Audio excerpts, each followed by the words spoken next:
जय हिंद साथियों, स्वागत है आप सभी का एजुकेशन केयर 6 में। रुख करते हैं बिहार की तरफ। दोस्तों, बीपीएससी के माध्यम से बिहार में शिक्षकों की नियुक्ति की प्रक्रिया चल रही है। जैसा कि आप सभी जानते हैं कि बीपीएससी ने परसों देर रात एक कैलेंडर जारी किया। जो एक नया कैलेंडर था, उसमें डेट्स को लेकर जो है अपडेट आए हैं। परीक्षा की तिथियों को लेकर एक संभावित तिथि दी गई है। बीपीएससी टीआरई 3 के री एग्जामिनेशन के बारे में यहाँ पे अपडेट दिया गया कि वो 10 से लेकर 12 जून के बीच में हो सकता है।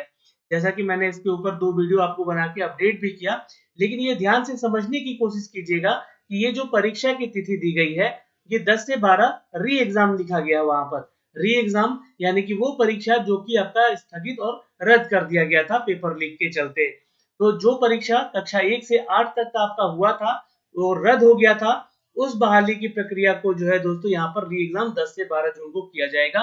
लेकिन कक्षा 9 से लेकर जो 12 तक का एग्जाम है, यानी कि 9 to 10 और 11 12 का जो एग्जाम है, वो टेंटेटिवली अभी आगे दिया जाएगा। तो हो सकता है कि 15 या 16 तक जो है वो भी एग्जाम को कंप्लीट करा लिया जाए। अब एक खबर आ रही है दोस्तों यहाँ पर कि जो पिछले जो टीआरई 1 और टीआरई 2 को लेकर जो बीपीएससी की परीक्षाएं हुई है, उन परीक्षाओं से रिक्तियां सृजित हुई हैं। अब आप थोड़ा सोचिएगा और विचारिएगा, फिर कमेंट कीजिएगा। मैं ये नहीं कहता हूं कि ये जो पद सृजित हुए हैं और ये पद जो खाली हुए हैं, ये पद बीपीएससी टीआरई 3 में नहीं जोड़े जा सकते हैं। मैं ये बिल्कुल नहीं कह रहा हूं, इस बात को ध्यान से सुनिएगा। पर यहाँ पर संभवतः इस संभावना को अगर देखा जाए कि ये जो पद हैं इस बहाली में जोड़े जाएंगे, इसकी संभावनाएं भी बहुत कम है। कैसे कम है उस चीज को समझते हैं इस वीडियो में। और यहाँ पर क्या है मामला इस टीआरई 3 में, या फिर ये पद टीआरई 4 में जाएंगे, इसको लेकर। तो चलिए सीधे लिए चलते हैं इस न्यूज अपडेट पे दोस्तों। वीडियो को लाइक और शेयर कर दीजिएगा। चैनल पे नए हैं तो चैनल को सब्सक्राइब कर लीजिएगा। दोस्तों, जैसा कि आपको एक खबर आई है और ये खबर मुजफ्फरपुर की है। मुजफ्फरपुर के न्यूज़पेपर से अपडेट करके दी गई है। आपको बता दें कि मुजफ्फरपुर में सर्वाधिक नियुक्तियां यहाँ पे हुई हैं और यहाँ पर करीब 845 नियोजित शिक्षक बीपीएससी के जरिए शिक्षकों के लिए रिक्रूट भी हुए हैं। तो अपने आप में एक रिकॉर्ड है। जी हाँ, मुजफ्फरपुर जिले के जितने भी शिक्षक हैं, सबसे ज्यादा अगर देखा गया तो 845 ऐसे शिक्षक हैं जिनका की रिक्रूटमेंट जो है बीपीएससी टीआरई 1 या टीआरई 2 के दौरान इनका हो चुका है। अब ये तो एक अपडेट है, लेकिन क्या इन परीक्षाओं को लेकर भी अपडेट है कि इन पदों इनके द्वारा जो जैसे कि मान लीजिए 845 शिक्षक यहाँ पर नियुक्त हो गए, ये नियोजित शिक्षक थे, एग्जाम बीपीएससी का देकर सेलेक्ट हो गए, तो क्या इनके जो खाली पद हैं वो पद जो है इसी बहाली में टीआरई 3 में जोड़ दिए जाएंगे? तो देखिए, जब आप नोटिफिकेशन पढ़ते हैं तो नोटिफिकेशन में एक चीज क्लियर लिखा जाता है कि ये एक औपबंधिक जो है आपका जो पेपर है और जो नोटिफिकेशन है, जिसमें कि भर्तियों की संख्या यानी कि पदों की संख्या जो है वो घट बढ़ सकती है ना, प्लस माइनस हो सकती है। ये जानकारी आपको दी जाती है हर नोटिफिकेशन में, इसको अपडेट किया जाता है। लेकिन क्या ये बहाली, क्योंकि शिक्षक नियुक्ति के बाद पूरे अगर बिहार राज्य में देखें तो 11,039 पद हुए हैं खाली पूरे राज्य भर में। तो ये 11,000 सीटों को क्या यहाँ पर 87,000 वैकेंसी में जोड़ दिया जाएगा? ये अपने आप में एक बड़ा सवाल उठ रहा है। तो पहले इस न्यूज को समझते हैं, फिर मैं आपको थोड़ा सा अपडेट जरूर दूंगा कि इस चीज को समझा जा सके। यहाँ पे देखिएगा तो बीपीएससी शिक्षक नियुक्ति में दूसरे चरण के बाद यहाँ पे साफ साफ शब्दों में लिखा हुआ है कि दूसरे चरण के बाद सूबे में 11,039 पद यहाँ पर रिक्त हो गए हैं। अब ये जो है दूसरा आपका बीपीएससी टीआरई 2 हुआ, उसके बाद यहाँ पर इतने पद रिक्त हो गए हैं। अब यहाँ पे कक्षा 1 से लेकर 5 में बीपीएससी के 2 चरणों की नियुक्ति में नियोजित शिक्षकों के चले जाने की वजह से यह पद में रिक्तियों का सृजन हो गया है। तो देखिए, ये पदों का जो सृजन है ये मांगा गया था बीपीएससी टीआरई 4 के लिए एक्चुअली। जैसा कि आप सभी को पता है कि बीपीएससी टीआरई 3 क्यों करवाया जा रहा है, क्योंकि यहाँ पर सरकार बदली, इलेक्शन भी था, तो उन लोगों ने सोचा कि हमें भी वैकेंसीज देना चाहिए, तो इन्होंने बीपीएससी टीआरई 3 निकाल दिया। लेकिन ये जो रिक्तियां सृजित हुई हैं, ये सृजित हुई हैं एक्चुअली बीपीएससी टीआरई 4 जो होने वाला है। एक्चुअली वो टीआरई 3 ही उसका नाम था, लेकिन वो पहले हो रहा है। और ये जो बहाली की प्रक्रिया का जो रिक्त पद है 1139 पद, ये जुड़ने वाला था टीआरई 4 में जाकर। लेकिन ये अब पद सृजित होकर निकल कर आ रहे हैं जहां पर जो है इनके नियोजित शिक्षक चले जाने की वजह से ये पद रिक्त हुए हैं और इन पदों का सृजन हो गया। तो अब मैं आपको क्लियर कर दूं कि ये 87,000 की जो वैकेंसी आई है, 87,774 पदों के लिए, इस पद में ये कोई भी वैकेंसीज ऐड नहीं की जाएंगी, क्योंकि इसका एग्जाम हो चुका है। भले ही इस एग्जाम का पेपर लीक हो गया हो, आपको बता दें कि पेपर लीक होने की वजह से, लेकिन ये एग्जाम कंडक्ट हो चुका है। इस बहाली में ये 11,000 पद नहीं जुड़ेंगे, ये पद जाएंगे दोस्तों टीआरई 4 में।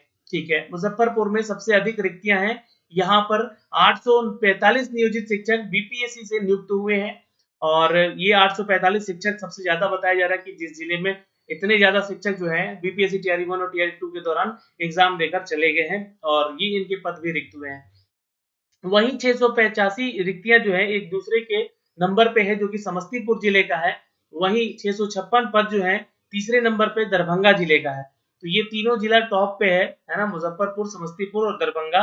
तीसरे चरण की नियुक्ति को लेकर ये रिक्त पद सृजित हुए हैं। तो मैं फिर से समझाना चाह रहा हूँ कि तीसरे चरण का जो बहाली था वो आपका जो है अगस्त सितंबर में होना था, लेकिन टीआरई 3 क्योंकि पहले कंडक्ट करा लिया गया और ये इसका एग्जाम हो चुका है, तो ये आप इसको मान के चलिएगा कि ये टीआरई 3 नहीं, ये टीआरई 4 में। मैं यहाँ पे थोड़ा सा अंडरलाइन यहाँ पे कर देना चाहता हूँ, इसको ध्यान में रखिएगा कि ये जो बातें भले लिखी जा रही है यहाँ पर कि तीसरे चरण में ये पद सृजित हुए हैं, तो पद सृजन हुआ है, अब इसका अलॉटमेंट मिलेगा, सरकार की सिग्नेचर होंगे, तब तो जाके ये बहाली में जुड़ेगा ना। ये बहाली के पद जो है मतलब 11,000 जुड़ेगा 87,000 में ना। लेकिन इतना समय आपको दिखता है क्या? अगर ये बहाली की प्रक्रिया लटकाई गई, भगवान ना करे ये बहाली की प्रक्रिया अगर लटकी, तो हो सकता है कि ये 11,000 पद आगे चलकर इसमें जोड़ दिए जाए। लेकिन ये पद ही सृजन हुए थे टीआरई 3 के लिए, जो कि टीआरई अब 4 का नाम उसका हो चुका है। इस बात को ध्यान में रखिएगा। इसमें सामान्य और उर्दू दोनों के लिए अलग-अलग पद हैं। जिलावार और विषयवार रिक्तियों में सभी जिलों में विभाग में भेजी गई हैं। अच्छा, सामान्य विषय को अगर हम बात करें जो कि 1 to 5 के लिए होता है, इसमें 9,968 सीट यहाँ पे सृजित होकर आए हैं। वहीं उर्दू में 1,050 और बांग्ला में 21 पद यहाँ पर रिक्त होकर आए हैं। ये आपके 1 to 5 का है अपडेट। मुजफ्फरपुर में सामान्य में बताएं तो यहाँ पर 766, उर्दू में 79 नियोजित शिक्षकों का बीपीएससी शिक्षक के नियुक्ति के में चले जाने के बाद सृजित पद आए हैं। ये सृजित पद हुए हैं जो कि अब आपको टीआरई 4 में ऐड किए जाने की संभावनाएं सबसे ज्यादा है मेरे अनुसार। आपकी क्या राय है? आप कमेंट सेक्शन में कमेंट जरूर कीजिएगा, क्योंकि मैंने आपको दोनों पहलू बता दिया है यहाँ पर। बांग्ला में जिले में भी रिक्तियां नहीं है अभी। तिरहुत में सबसे कम जो है शिवहर और वैशाली में नियोजित शिक्षक जो है बीपीएससी निकाले हैं, पहले और दूसरे चरण में इनकी सबसे कम नियुक्तियां हुई हैं। तो खैर ये छोटे जिले भी हैं, ज्यादा शिक्षक भी नहीं थे यहाँ पे पहले से ऑलरेडी, तो ये कारण है यहाँ पे। तिरहुत प्रमंडल की अगर हम बात करें दोस्तों, तो पूर्वी चंपारण में सामान्य में 416, उर्दू में 50 और बांग्ला के लिए 2 सहित कुल 468 पद का सृजन हुआ है। पश्चिमी चंपारण में सामान्य में बात करें तो 363 और उर्दू में बात करें तो 33 और बांग्ला में बात करें तो 2, तो टोटल मिला के 398 पद का सृजन हुआ है। सीतामढ़ी की बात करें तो 350 सामान्य में, उर्दू में 90 और कुल 440 ये पद सृजन हुए हैं।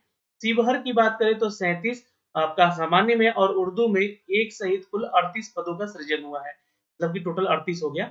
वैशाली की बात करें तो यहाँ पर 233 सामान्य में और उर्दू में 39, कुल मिलाकर देखा जाए तो 272 पदों का ये पद सृजित हुए हैं यहाँ पर।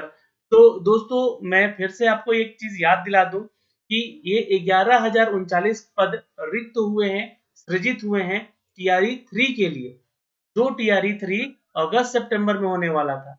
लेकिन उससे पहले 87,774 पद की बहाली करवा ली गई है और ये एग्जाम एक्चुअली हो चुका है, इसलिए इस बहाली की प्रक्रिया में शायद ये ऐड ना किया जाए पद।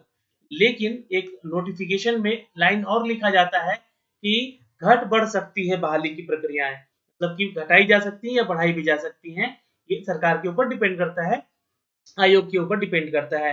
तो हो सकता है कि वो बहाली की प्रक्रिया जो है 11,039 जो है ये 87,000 में जोड़ दिए जाए, लेकिन इसकी संभावनाएं बहुत कम है क्योंकि एग्जाम हो चुका है, एग्जाम लिया जा चुका है। भले ही वो पेपर लीक होने के चलते रद्द किया गया, उसमें अब कोई भी मुझे लगता है कि छेड़छाड़ किया जाएगा उस पद में। अब जो भी पद देखिए, मैंने एक और भी नोटिफिकेशन आपको दिखलाया था। इस नोटिफिकेशन के माध्यम से आपको ये बताया था कि लगभग 28 या 29,000 सीट का पदों का सृजन हुआ है और वो पद देखिए नहीं जोड़े गए हैं 87,000 में। वो भी पद का सृजन जो है टीआरई 4 के लिए यहाँ पर रखा गया है। तो कुल मिला के देखिए, अगर टीआरई 4 की हम बात करें तो टोटल नंबर ऑफ वैकेंसीज जो है ये लगभग 1 लाख के आसपास की होने की संभावनाएं हो सकती हैं। तो आप जितने भी छात्र बीपीएससी टीआरई 4 की तैयारी में लगे हुए हैं, बहुत ही अच्छे से तैयारी कीजिए, क्योंकि जैसे ही इलेक्शन खत्म होंगे ये सारी परीक्षाओं की तिथि यहाँ पर जल्द से जल्द देना शुरू भी कर दिया जाएगा। विद इन अ मंथ अगर हम बात करें तो ये प्रक्रिया शुरू भी हो जाएगी। और और जो भी अपडेट आएंगे बीपीएससी को लेकर हम आप तक साझा करते रहेंगे अपने चैनल के माध्यम से। और आपकी कोई डाउट है तो आप कमेंट सेक्शन में कमेंट करके जरूर पूछ लीजिएगा। आशा करते हैं कि ये वीडियो आपको समझ में आई होगी। वीडियो को शेयर जरूर कर लीजिएगा। जय हिंद।